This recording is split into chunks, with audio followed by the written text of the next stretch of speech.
ওদেরকে যখন আমি ম্যাচিউর ফিল করাই, যেমন স্পেশাল ফিল করাই, তারা নিজেদেরকে ভাবে ওয়াও আমরা আসলে একটু বিগ শট, আমরা কিছু করতে পারি এই পৃথিবীর জন্য। ওদেরকে আমি ফিউচারের গোলের সাথে কানেক্ট করাই। সবচেয়ে বড় যেটা অস্ত্র এই বয়সীদের বাচ্চাদের, যেটা আমাদের কমিউনিটিতে অ্যাপ্রিসিয়েট করা। যখন তারা কিছু করে, তাদেরকে আমি খুব অ্যাপ্রিসিয়েট করি, like wow you did good. যেই বাচ্চাটা ভিডিও গেমে ছিল গতকালকে খুব বেশি, সে ঘরে গিয়ে এক্সট্রা পড়তেছে ক্লাসে পরের দিন কম্পিটিশনে আরেকটু আগানোর জন্য। That's good. হায়ার স্টাডিজে যাক, এসএটি ম্যাথ ইংলিশ, তারপরে যদি সে লয়াতে যায় ওইখানেও ইংলিশ আছে, যদি এমকেট পরীক্ষা দেয় ওইখানেও ইংলিশ আছে, ম্যাথের প্রয়োগ আছে। যত সিভিল সার্ভিস জবগুলোতেও আজকাল ম্যাথ ইংলিশ। কিভাবে আমাদের যারা গার্ডিয়ান আছেন, আমাদের অভিভাবক যারা আছেন, যাদের সন্তানদের হয়তো কিছুটা অমনোযোগী আছে, তাদের উদ্দেশ্যে আপনি এই বাচ্চাদেরকে সামনে রেখে কি বলবেন? অবশ্যই। সো প্রথমত এদেরকে আমার মনে পড়ে গত বছর ওদেরকে লাইনে আনতেই আমার বেশ কিছু সময় লাগছে, কারণ তাদের এই বয়সটাই তো অনেক চাঞ্চল্যকর, এবং কি তারা খুব ভিডিও গেম এই বয়সটাতে রোবলক্স, তারপরে বলেন টিকটক, এই ধরনের জিনিস তারা খুব আনন্দ পায়, অথবা খুব পড়াশোনা অত লম্বা টাইম 3 ঘন্টা একটা জিনিসে টানা ফোকাস কেউ এত বেশি পছন্দ করে না ইউজুয়ালি এট দ্য বিগিনিংয়ে।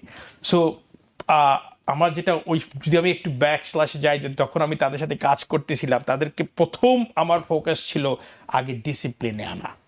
কারণ যদি ডিসিপ্লিনে আনা না হয়, তাহলে আমি শত চেষ্টা করে এত বড় বড় রিডিং আর্টিকেল তাদেরকে ফোকাস করাইতে পারবো না, আরও যে কঠিন ম্যাথ কোয়েশ্চেনগুলো ইম্পসিবল। সো এই ডিসিপ্লিনে আনাটা কিভাবে করা হয়েছে? এমনি কি খালি বললেই হবে না এই তোমরা শোনো পড়ো এটা করো, কারণ এটা তো তারা সবসময় শুনে স্কুলে টিচারের কাছে, বাবা মার কাছে, এটা সব জায়গায় শুনছে। এক্স্যাক্টলি, এটা মনে হয় যেন ইমিউন হয়ে গেছে, মানে এই অ্যান্টিবায়োটিকটার কাজ করে না।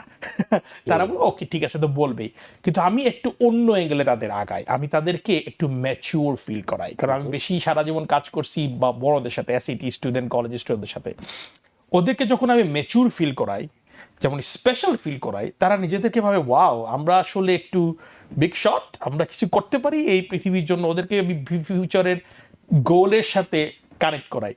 কারণ এইসব কথা এই বয়সে কেউ বলে না, ও তুমি একদিন বড় হইতে পারবা, এটা করতে পারবা, ওইটা করতে পারবা, জাস্ট তারা নর্মাল শুনে ডাক্তার ইঞ্জিনিয়ার হইতে পারবা। কিন্তু এটা যে আসলেই রিয়েলিস্টিক, প্যারেন্টসটা বললে অতটা কাজে লাগে না, যখন বাহিরের কেউ বলে তখন এরা ঢুকে। এবং সবচেয়ে বড় যেটা অস্ত্র এই বয়সীদের বাচ্চাদের, যেটা আমাদের কমিউনিটিতে অ্যাপ্রিসিয়েট করা। যখন তারা কিছু করে, তাদেরকে আমি খুব অ্যাপ্রিসিয়েট করি, like wow you did good.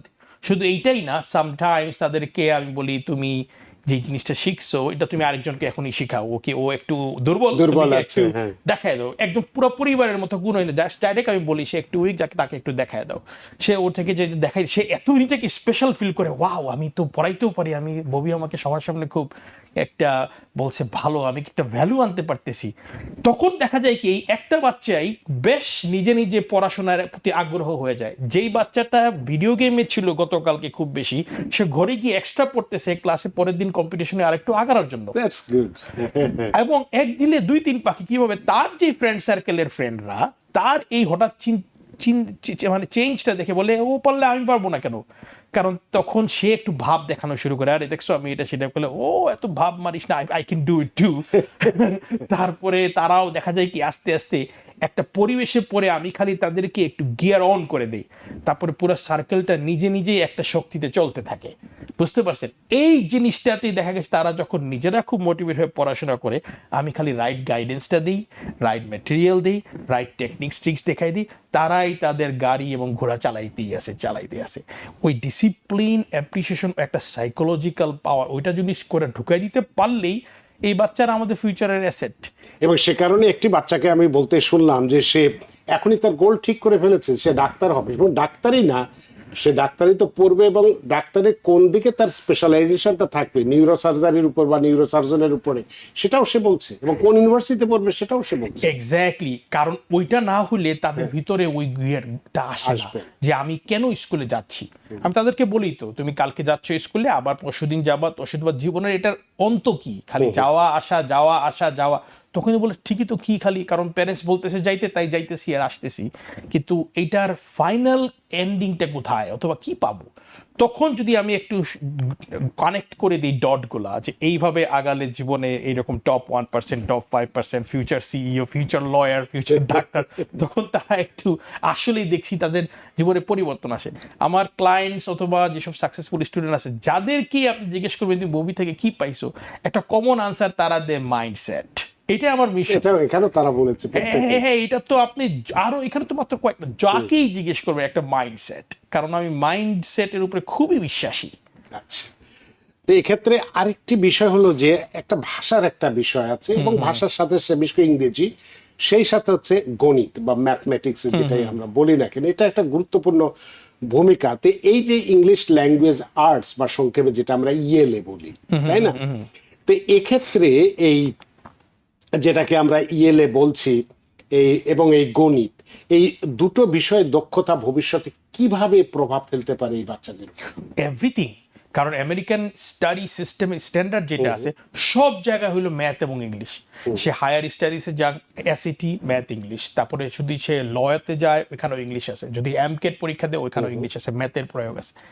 যত সিভিল সার্ভিস জবগুলোতেও আজকাল ম্যাথ ইংলিশ, নার্সিং জবগুলো সব জায়গায় ম্যাথ এবং ইংলিশ আছেই। সো এইটার জন্য নাম্বার ওয়ান হলো প্রবলেম সলভিং স্কিলস, তার একটা প্রবলেম সলভিং স্কিলস তা এটাতে আসবে। প্লাস হলো এখন এআই আসতেছে, এআই আসার পরে সবচেয়ে ইম্পর্টেন্ট জিনিস যেটা আমাদের প্যারেন্টস এবং বাচ্চারা এখনো ধরতে পারতেছে না, এটা হলো কমিউনিকেশন স্কিল। তারা মেশিনের সাথে কমিউনিকেশন প্রপারলি শিখতে হবে, মেশিনকে অর্ডার দেওয়াটা শিখতে হবে। মেশিনকে অর্ডার দেওয়া শিখতে হলে তার রিডিং স্কিল এবং রাইটিং স্কিল ভালো হওয়া অবশ্যম্ভাবনীয়। মানুষ মনে করে এখন তো মেশিন রিডিং, রাইটিং, তারপরে স্পিকিং, লিসনিং এবং গ্রামার। অ্যাবসলিউটলি, কারণ চিন্তা করে দেখেন একবার, অনেকে মনে করে না ভাই যে ওকে এখন এআই করে দিবে তোমাকে রাইটিংটা। একই প্রম্পট আপনি যদি 5টা স্টুডেন্টকে বলে তুমি এই একই অর্ডার 5জন স্টুডেন্টই এআই কে দিবা, এআই রেসপন্ড করবে 5 ভাবে। যার কমিউনিকেশন ওই এআই এর সাথে সবচেয়ে বেস্ট প্রম্পট ছিল, তার রেসপন্ডটা ওই এআই এর মাধ্যমে বেস্ট।